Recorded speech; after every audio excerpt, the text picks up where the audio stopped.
महायुतीमध्ये 2024च्या विधानसभेचं अजून ठरायचंय, पण त्याआधी 2029ला महायुतीमध्ये कुस्ती होणार आहे आणि हे जवळपास निश्चित झाल्याचं कळतंय।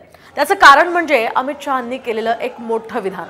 2029ला एकट्या भाजपच्या जीवावर सरकार आणायचंय असं विधान मुंबईतल्या कार्यकर्ता मेळाव्यामध्ये अमित शहांनी केलंय।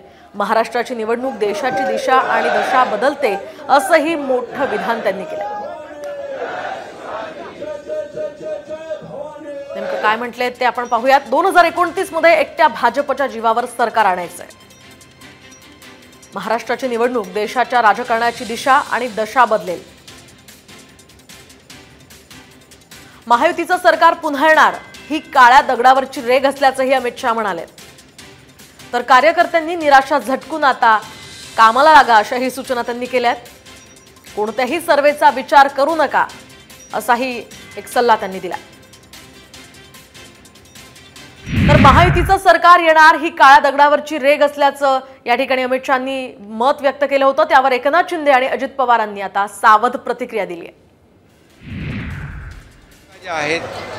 या निवडणुकांमध्ये आम्ही गेले 2-2.25 वर्षामध्ये जे केले विकासाचे प्रकल्प केले, जो काही पायाभूत सुविधा निर्माण करून दिल्यात आणि म्हणून याची पोचपावती या महाराष्ट्रातली जनता, माझ्या लाडक्या बहिणी असतील, लाडके भाऊ असतील, लाडके शेतकरी असतील, लाडके ज्येष्ठ असतील, हे सर्वजण येत्या या निवडणुकीमध्ये त्याच्या कामाची पोचपावती आमच्या देतील आणि महायुती प्रचंड मताधिक्याने, बहुमताने या ठिकाणी पुन्हा सत्तेत येईल।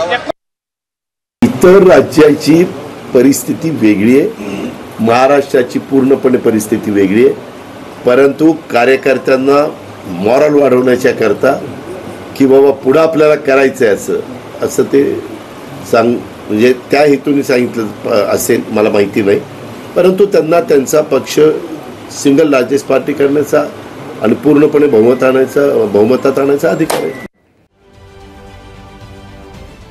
महाराष्ट्रातील सर्व बातम्यांचे विश्वासार्ह व्यासपीठ, सकाळच्या सर्व सोशल मीडिया प्लॅटफॉर्मला लाईक, फॉलो आणि सबस्क्राईब करा। तसंच सर्व नोटिफिकेशनसाठी बेल आयकॉन प्रेस करायला विसरू नका।